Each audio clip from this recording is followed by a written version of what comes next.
decades was a book by Dale Carnegie called The Power of Positive Thinking. Absolutely. And people, I mean, this was a manual and an inspiration for millions of people, and a living embodiment of that. It seems to be, and so from what I can tell, is Chris Darden. It's interesting that as an actor, I search for the one thing that I connect to with the character.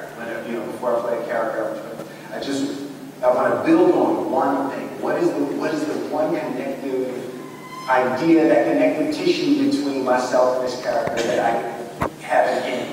And Chris and I were both raised in very spiritual households. And we both believe wholeheartedly that our thoughts, our feelings, our dreams, our ideas are physical in the universe. That if we dream something, if we picture something, if we commit ourselves to it, that is a physical thrust towards realization that we can put into the universe. That the universe is not a thing that's going to push us around. That the world and people and situations are not something that are going to push us around. That we are going to bend the universe and command and demand that the universe become what we want it to be.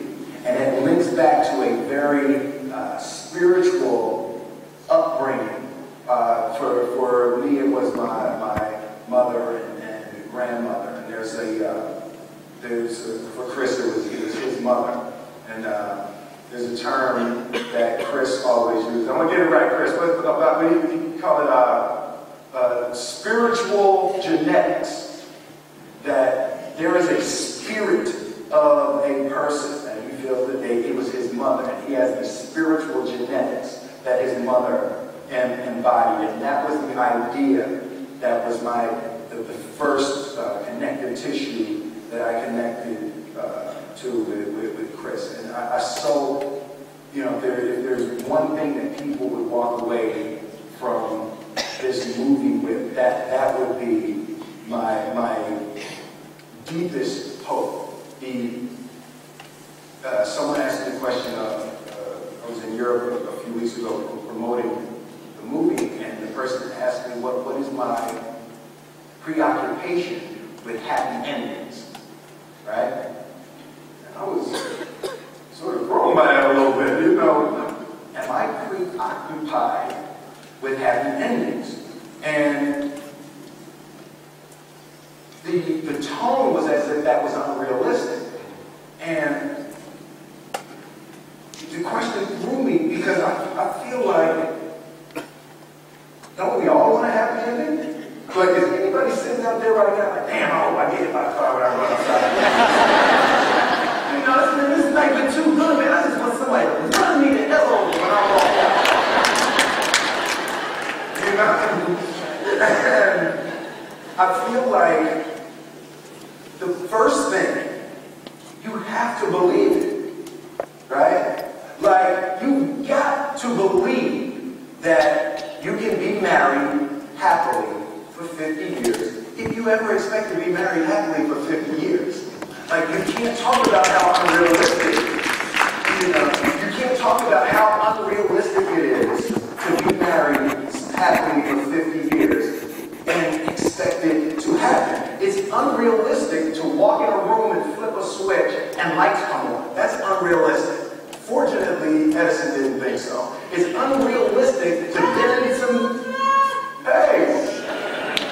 Security! It's unrealistic to think you're going to bend a piece of metal and fly people over an ocean in that metal. That's unrealistic. But fortunately, the Wright brothers and others didn't believe that. And it just seems like such a ridiculous idea to me to embrace the idea that it's not going to happen and that's not real for that to happen. As soon as you say it, now you just made that real. I connected to also with racism. People ask me about racism in Hollywood.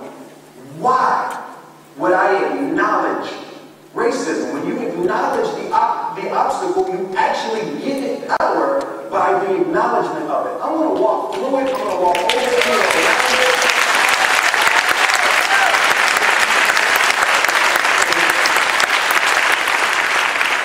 So I would say that my preoccupation is with the power that we all possess individually. And I refuse to relinquish my power. So my preoccupation with the happy ending is that is our power. The belief in that possibility is our power. And don't give it away.